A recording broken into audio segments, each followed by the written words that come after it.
So if you go back to 1913 is when they ended tariffs. We were the richest ever from 1850. It was all tariffs. We didn't have income taxes from 1850 to 1913.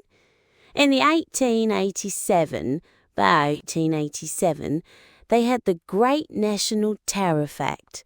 And it was a group of people that got together because our country was so rich, they didn't know what to do with the money. We had so much money, they didn't know what to do. It was a group of very prominent people set up to hand out money to everybody because we were the richest we ever were proportionately. We were in 1887. Around that time, even in 1913, we ended them in 1913. How did that work out? And then we went to the income tax system, and then we had the Depression.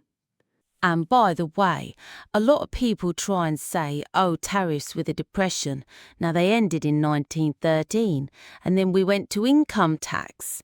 And then in 1929, you had the Depression.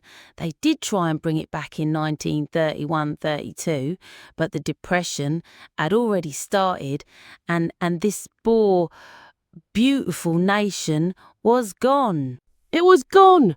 We suffered for 25 years. It took 25, 30 years to really recover from the Depression, and we don't ever want to see that happen again. The tariffs are vital to the success of this country. What I say ended 7 wars. At least half of those wars were ended because of the power of tariffs. I was able to say, well, we're not doing any business with you. Or if you go into war, we're putting a big tariff on you. And all of a sudden, they announced that the war was settled. I was said I settled 7 different wars, one going 31 years. When you look at the Congo and Rwanda, look at that. 31 years, 10 million people dead. I got it settled. And a little bit of that one, less than some cases, had to do with trade. That had to do with tariffs. So, the tariffs are vital to our country. And just so you know, other countries use them on us. But I just use them a lot better. We're in a much better position. We have trillions of dollars coming into our country. If we didn't have tariffs, we would be a very poor nation, and we would be taken advantage of by every other nation in the world, friend and foe. We're not going to let that happen. And we have a very, very big case in the Supreme Court. I can only say this. Our country has a chance to be unbelievably rich again, but it can also be unbelievably poor again if we don't win that case. Our country is going to suffer so greatly. So great.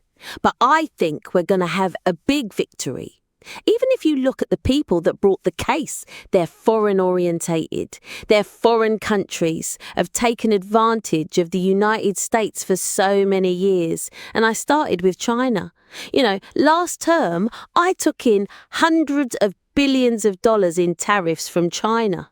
But when COVID came, the last thing I was going to do is we're going to tariff France and Italy and, others, Spain, when they were doing so badly.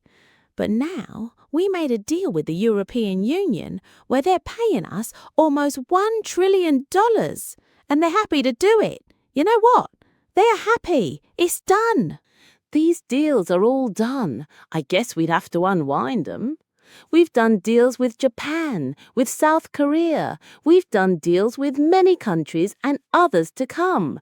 And if we didn't have the power, prestige and dignity of tariffs, and I used them wisely, and people respect America again, and we've become a rich country again, the money coming in is incredible. And again, they use them on us. If we didn't have them, they would use them on us. And we would have no way to fight them. We will be a third world nation. So I think it's one of the most important cases I've ever seen go before the Supreme Court of the US.